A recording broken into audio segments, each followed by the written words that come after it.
अस्सलामुअलैकुम नाज़रीन, आप देख रहे हैं निसार वतन NW न्यूज़ HD और मैं हूं आपकी होस्ट नाज। और अब चलते हैं आज की अहम खबरों की तरफ।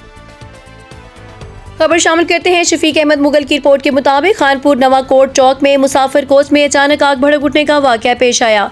ताहम रेस्क्यू और फायर फाइटिंग की बरवक्त और मौसर कार्रवाई के बायस बड़ा सान्या टल गया। तफसीलात के मुताबिक लाहौर से सादिकाबाद जाने वाली मुसाफिर कोच खानपुर के करीब पहुंची तो अचानक ब्रेक जाम हो गई, जिसके बायस कोच के निचले हिस्से से धुआं उठना शुरू हो गया और चंद ही लम्हों में आग भड़क उठी।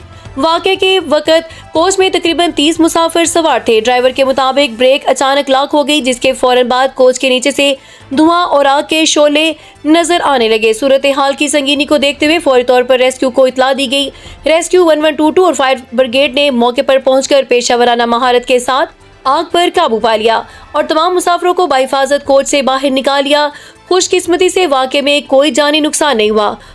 रेस्क्यू हुकाम का कहना है कि बरवक्त इमदादी कार्रवाई न की जाती तो बड़ा हादसा पेश आ सकता था। ताहम फौरी रिस्पांस के बायस तमाम मुसाफिर महफूज रहे।